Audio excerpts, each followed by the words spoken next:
It started with one woman dancing in the street. Then dozens joined her. Then hundreds, until they couldn't stop, even when their bodies gave out. This wasn't a festival, this wasn't a celebration, and it wasn't supposed to happen.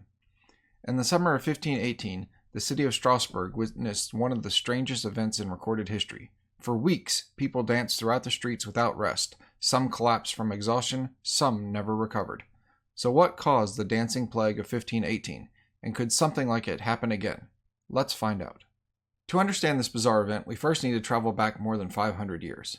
The year is 1518. The city is Strasbourg, located along the Rhine River in what is now eastern France. At the time, it was part of the Holy Roman Empire. Life for ordinary people was difficult. Most families lived one poor harvest away from hunger. Disease was common, medical knowledge was limited, and many people believed that supernatural forces could directly influence everyday life.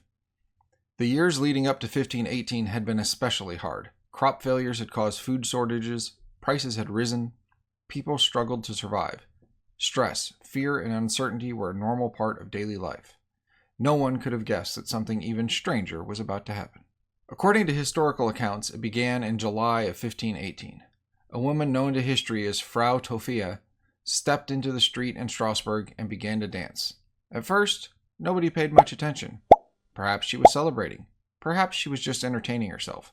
But there was definitely something unusual about her dancing. She didn't stop. Hours passed. She continued. By evening, she was still dancing. The next day, she returned and continued again. Then another day. And another. Witnesses reported that she danced for days at a time, despite obvious exhaustion. Just imagine watching your neighbor dancing nonstop under the summer sun, unable, or unwilling, to rest. The people of Strasbourg were confused. But what happened next would make the situation far more alarming. Others began to join her. Within days, more people were dancing. Then more, and more. Historical reports vary on the exact numbers, but many accounts suggest that dozens of people soon became affected. Some estimates that claim the number eventually reached several hundred. The city now faced a problem it could not explain. Healthy men and women were suddenly dancing for hours or even days at a time. Many appeared unable to control themselves. Observers described people crying out in pain, yet continued to move. Their feet became bruised and swollen, yet they kept dancing. The phenomenon spread throughout neighborhoods and crowds, and as the number of dancers grew, city leaders became increasingly concerned. They needed answers.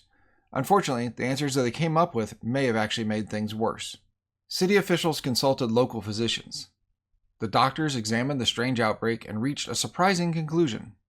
They did not believe that the dancers were possessed. They did not believe that they were faking. Instead, they concluded that victims suffered from what they called hot blood.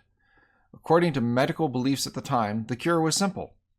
The dancers just needed to keep on dancing until the condition passed. So the city decided to help them. Officials built wooden stages. Musicians were hired. Drummers and pipers were brought in. The afflicted were encouraged to continue dancing. Just think about that for a moment. A city facing a mysterious dancing epidemic decided the solution was, well, more dancing. What could possibly go wrong? As it turned out, quite a lot. The outbreak continued. Days became weeks. Many dancers grew physically exhausted. Some reportedly collapsed from fatigue. Others suffered from dehydration and extreme physical stress. Contemporary accounts describe people falling unconscious after prolonged dancing. Some reports even claim that individuals died from heart failure, strokes, or sheer exhaustion. Historians debate the exact number of deaths. Records from the period are incomplete, and some claims may have been exaggerated over time. But there is little doubt that the situation had become a serious crisis.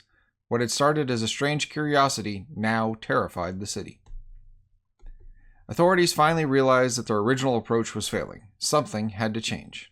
Eventually, city leaders abandoned their strategy of encouraging the dancers. Instead, they turned to religion. Many people at the time believed that Saint Vitus possessed the power to either cause or cure uncontrollable dancing. Some sufferers were taken to a shrine associated with the saint. There, religious rituals were performed, special shoes were provided, prayers were offered, and gradually the outbreak did begin to fade. The dancers slowed, the crowds diminished, and eventually the strange epidemic disappeared. As mysteriously it had begun, it ended. But the biggest question remained unanswered. Why did it happen in the first place? More than 5 centuries later, historians still debate the cause. One popular theory suggests ergot poisoning. Ergot is a fungus that can grow on rye and other grains. In large quantities, it can cause hallucinations and other unusual symptoms. For years, many people believed contaminated food might explain the outbreak. However, there is a problem. Ergot poisoning typically causes muscle spasms and illness, not organized dancing that lasts for days or weeks. Today, many historians favor a different explanation: mass psychogenic illness, sometimes called mass hysteria. This occurs when psychological stress spreads through a group of people producing real physical symptoms.